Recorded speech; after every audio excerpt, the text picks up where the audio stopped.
Bonjour et bienvenue pour la suite des vidéos au sujet de la multidimension. Donc je le rappelle, je fais la lecture des extraits de ce livre, Le temps des justes de Virginie L'Ascension, où chaque vidéo aborde une dimension différente, donc au total il y en a 13.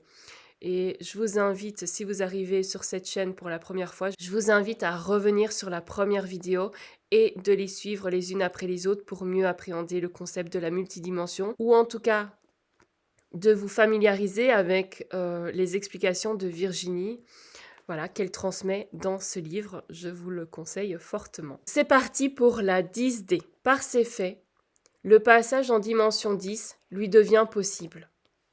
La 10D regroupe tous les systèmes technologiques avancés contenant les pensées au-delà du mental, de l'intelligence supérieure. Forme, concept, codage, encodage, ligne de code, programme, algorithme, mathématiques. Elle donne naissance à la pensée, puis donne forme à la matière. Elle interagit avec la conscience pure. Elle est donc intelligence suprême et non mentale. Concept d'idée mais dénué de dogme. Elle est au-delà même du fait de penser. Elle est pensée qui pense, et non pensante. Comme jaillie de la conscience, mais aussi imprégnée d'interactions permanentes entre tous les êtres pensants. Elle se divise en deux parties distinctes. La première apporte une pensée encore interagissant avec la psyché humaine limitante, c'est-à-dire qu'elle va donner à l'esprit humain ce qu'il souhaite, selon ses schémas de pensée délimités et limitants par le prisme de l'ego et du mental inférieur. Les structures psychologiques et psychiques de l'être sont modulées par ces blessures vécues. Celles-ci ont donné naissance à des croyances répondant à la blessure profonde. Ces croyances doivent être nourries pour permettre à la blessure de continuer à exister, vu qu'elle a été intensément ressentie. Elles entraînent des conséquences nommées schémas de comportement, façonnés par un système de pensée répétitive et toxique pour la personne, donnant lieu à des attitudes, des émotions, des paroles, puis des actions, reproduisant les mêmes expériences. Ces expériences non seulement vont se répéter, mais s'intensifier afin que la blessure soit toujours plus nourrie, entraînant toujours les mêmes scénarios, les mêmes comportements, par les mêmes mots, pensées, actes, etc. Comme si la personne tournait en boucle et vivait et revivait les mêmes situations, avec de plus en plus de blessures. Pire, l'être, inconsciemment, fera tout pour les revivre.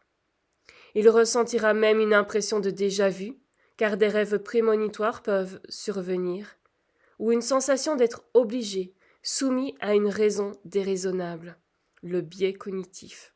Celui-ci va l'induire en erreur, renforçant son schéma et lui donnant raison. Son comportement d'être blessé étant tellement enfoui lors de la première grande blessure, et elle peut aller bien au-delà de cette vie, et contient tous les pourquoi des autres blessures venant se rajouter à la première. Elles sont au fond le ou les mêmes sujets se répétant. Tant qu'une observation, puis une prise de recul, puis un choix sincère et profond que tout cela change n'est pas fait, il est très difficile de sortir de cette structure de pensée égotique, parce qu'elle aura modelé la personnalité sous un prisme répétitif. On y verra donc, dans ce premier cas, des formules complexes d'expérimentation, introduisant le même programme à répétition, avec différents modules et concepts, tous souhaités ou générés inconsciemment et subconsciemment par l'être lui-même. Mais ces programmes peuvent être arrêtés ou reprogrammés, grâce à la transformation par une prise de conscience profonde, dépassant le cadre limitant du mécanisme conscient et inconscient qui contraint. L'aide de quelqu'un d'autre est ici nécessaire, ayant une autre structure psychique mentale différente ou ayant dépassé sa propre structure initiale, pour être capable de voir la nôtre et agir dessus. C'est la méthode la plus appropriée. En ayant un autre point de vue non nourri par la même blessure, ou ayant dépassé et réglé cette même blessure, l'autre apporte un autre angle de compréhension à notre schéma de croyance. Son aide est précieuse, car l'autre, sans projeter sa propre histoire, ni son propre mécanisme de croyance sur la nôtre, ne le nourrissant pas, ni en nous donnant raison ou tort, nous permet de mettre un terme définitif, ou de faire évoluer la croyance limitante vers une finalité. La nouvelle fréquence ainsi équilibrée nous permet ensuite d'instaurer en nous un nouveau cadre structurel différent, plus libre et équilibré. La seconde partie est une pensée hors limite, illimitée, Elle s'effectue en sortant des conditionnements de l'ego et du mental inférieur pour se laisser renaître hors schéma de conditionnement limitant. Le mental supérieur est atteint, puis dépassé. Le soi alors nous anime alors. Ce soi guidé par les consciences célestes donne accès au concept supérieur de vie, la clarté de compréhension, de sagesse, d'amour, au-delà des concepts préétablis et culpabilisants de l'ego et du mental inférieur jaillit. On se découvre différent, redéfini dans sa structure globale et infini en possibilités d'apprentissage et de capacités. Les formes pensées n'en sont plus. Une idée s'attrape comme lorsqu'on cueille un fruit. Et cette idée est tout un concept en elle-même, une infinitude de possibilités à découvrir. Elle est alphabet, Aleph et Bet. Aleph, car elle semble comme un point originel, point de départ de toute création. Et à notre initiative, en l'accueillant, elle prend une forme particulière, pouvant préparer un terrain favorable à tout développement. Parallèlement en mathématiques, dans la théorie des ensembles, les alephes sont les cardinaux des ensembles infinis bien ordonnés. En présence de l'axiome du choix, qui est que dans tout ensemble d'ensembles non vides, par exemple des verres remplis, il existe une fonction qui associe à chacun de ces ensembles, ces verres, un élément contenu dans cet ensemble. En le répétant, on arrive donc à constituer un nouvel ensemble. Dans un autre exemple, si nous avions à choisir entre deux choses répliquées à l'infini et identiques ou indistinguées, par exemple deux fourchettes, il n'y aurait pas de choix à faire entre l'une ou l'autre, et cela aurait les mêmes conséquences.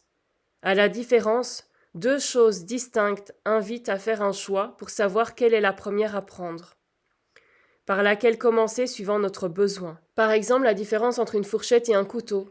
Il n'y a pas de choix à faire puisque l'un et l'autre ont une fonction différente bien définie. Ici, dans notre idée concept, il n'y a pas de choix conscient ou inconscient à saisir telle ou telle autre idée, car toutes sont indéfinies.